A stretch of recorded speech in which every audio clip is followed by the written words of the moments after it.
America lost a Hollywood legend when Bette Davis died last night in Paris. She was 81 years of age. In numbers alone, she was larger than life. 86 films, 4 husbands, and a remarkable ability to survive because, as she said, she was tougher than everybody else. Stephen Fraser remembers the unforgettable life of movie star Bette Davis. This was the scene Bette Davis once said summed up her Hollywood image. Fasten your seatbelts. It's going to be a bumpy night. As Margot Channing in All About Eve, she played a haughty, uncompromising actress. Enchanté to you, too. The kind of woman she often portrayed in her 86 films. How dare you do that? What right had you to? Why did you do it when you must know how I'm... Oh. May I see you again? I don't mind. Doesn't it make any difference to you? No. You don't take me out. Someone else will. My father drank himself to death. My mother lives in Paris. I take a great deal of exercise. I'm accustomed to a reasonable quantity of tobacco and alcohol. I'm said to have a sense of humor. Don't your majesty me. You slimy toad. Goodbye, dear. Years later, she said she wasn't like that in real life. It's a hangover from many characters I have played. Really. For instance, a Jezebel. I envy a woman like Jezebel. I wish I'd have the courage to come out with it just like she did. Or a Regina in Little Foxes. She ran it in a wonderful way. No, I was never like that at all. No, no, no. She took those roles because she believed her looks wouldn't let her compete with glamour queens. A woman never stops thinking of the man she loves. Couldn't stand the way I looked. This round face and nothing. But it was of great value, that face. It wasn't that definite. In the beginning, it wasn't. I could wear any hairstyle. I could change my face into any kind of character. And that's what I believed in. She believed in relying on acting talent. Some of her most memorable scenes contained no dialogue. But her favorite line is a legend. I'd like to kiss you, but I just washed my hair. Because it's so ridiculous. Nobody was a bigger star, and nobody lived the Hollywood life more intensely. 4 marriages, a child who later embarrassed her with an unflattering book, but 2 Oscars, 10 nominations, and an adoring public. But what I would like to be remembered by is she was a good actress.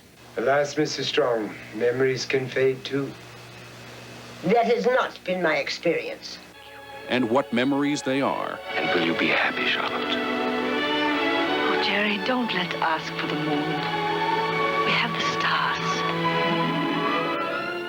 Stephen Fraser, NBC News. Davis died last night in Paris. Dennis Michael takes a look back at her career.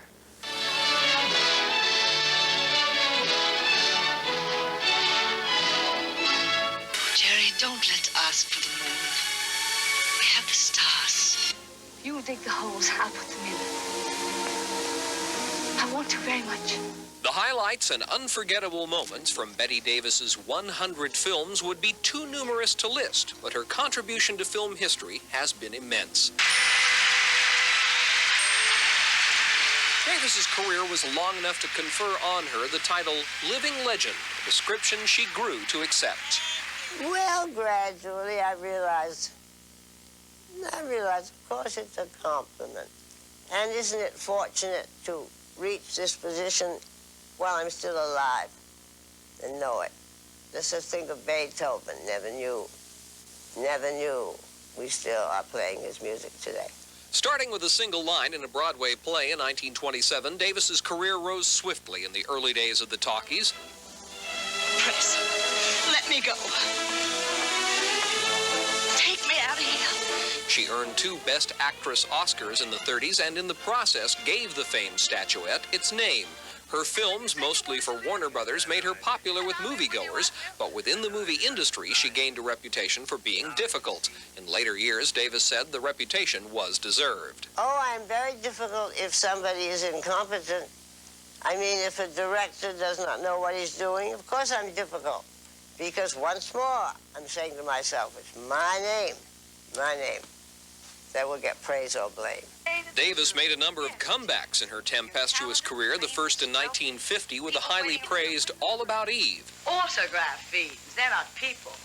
Those little beasts that run around in packs like coyotes. They're your fans, your audience. They're nobody's fans. They're juvenile delinquents. They're mental defective. They're nobody's audience. But by the end of that decade, she was reduced to advertising her availability in Hollywood trade papers. Another comeback came in the early 60s with Whatever Happened to Baby Jane. Davis was married 4 times. None was of long duration. Granted, it would have been nice if one had lasted, but one cannot have everything, and I've had most of it. Davis ceased speaking to or about her eldest daughter, B.D. Hyman, after she wrote a revealing biography, My Mother's Keeper, in 1985. In her late 70s, the actress continued to accept roles, one of the last being the critically acclaimed drama, The Whales of August, opposite Lillian Gish. We're too old to be considering new things. One of her directors suggested Bette Davis's epitaph should read, She Did It the Hard Way. Davis agreed. I prefer it the hard way. If it's too easy, what is the accomplishment? Bette Davis was 81. World are remembering Hollywood legend Bette Davis. The actress died last night in Paris after a long fight with cancer. She was 81 years old. During her long film career, she starred in classics like Jezebel and All About Eve and Whatever Happened to Baby Jane. Tonight, News 7's Gary Armstrong looks back at some of the highlights of her career. You cad! You dirty swine! Bette Davis is Somerset Maugham's classic slut in the role that shot her to stardom for more than 50 years. Born in Lowell, she was a local girl who more than made good. She resisted Hollywood studio manipulations and became a respected artist. Her style would set tradition for future film performers. This is 1852, Dublin. 1852, not the Dark Ages. Girls don't have to simper around in white just because they're not married. She was an extraordinary, thoughtful woman. And that's the side, of course, the public didn't see the warmth. Boston University's Howard Gottlieb's curator duties include caretaking of more than 109,000 Bette Davis archives. She loved her public. She acted for them. She lived for them. They came first, even before her family. That meant failed marriages and estrangement from her family. Fasten your seatbelts. It's going to be a bumpy night. Most of the movie houses, as we used to call them, that played Bette Davis movies for better than half a century are gone now. But the flickering images of Mildred, Jezebel, and Margot Channing are usually the stuff of trivia games or video cassettes. But in death, Bette Davis is still bigger than life. 60 years as a major actress and star in our motion picture industry is an incredible achievement. In later years, there were peaks and valleys, from Baby Jane to the Whales of August. And we see now that that final walk down to the beach was a sort of farewell for Bette Davis because it turned out to be her last film. Jerry, don't let's ask for the moon. We have the stars.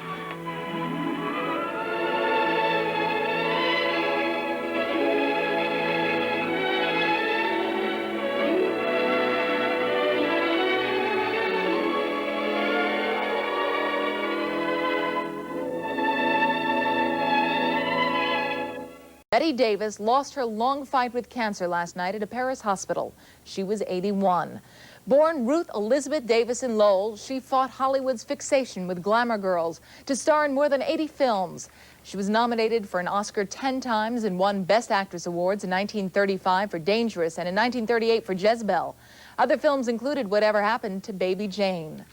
Fasten your seatbelts. It's going to be a bumpy night. I think I have to brag a bit and say I've done everything I wanted to. I think I have to say that. She continued to work in films and on TV after her mastectomy in 1983, which was followed by a stroke and a broken hip. More than 100,000 documents belonging to the actress, including old scripts, programs, and letters, are included in the archives at the Boston University Library.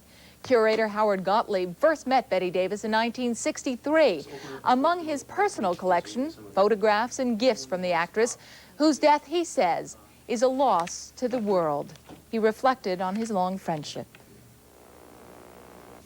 Because she was unique, not just because of her great artistry, the fact that she was a great actress, but she was an extraordinary human being, one of the most intelligent people I've known in my own career, in my own life. And I think that the public generally equated with Bette Davis because she lived for the public. But what I would like to be remembered by is she was a good actress.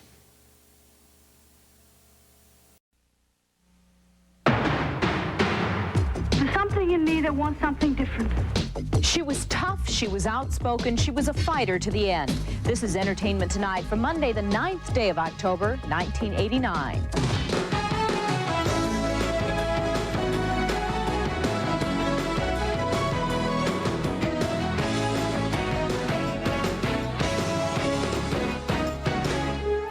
Hello, everyone. I'm John Tetch. And I'm Mary Hart. Her career spanned a remarkable 58 years, 87 films. Bette Davis hit Hollywood in 1931, and she grew up in the movies. What a dump. Bette Davis never pulled any punches in her performances or her battles to get the roles she wanted. And in her later days, she waged another war against cancer. In 1983, she underwent a mastectomy and subsequently had a stroke. But she struggled back to recover and continue to act and perform. Photographs fade. Memories live forever. She'd been secretly undergoing radiation treatments this year, not letting her public know of her problems. She lost her battle Friday and died in this hospital in France. But even in her last weeks, Davis was a fighter, and she flew to Spain to appear at a film festival to prove that she still had what it takes. Here in her last public appearance, the typically direct Davis was in fine form. When I arrived in Hollywood, they did not know what to do with my different kind of thing. They did not know. It took a long time for them to get used to it. But I do think in the long run that this difference was a great addition to my career, that I was different looking. I'm sure of that.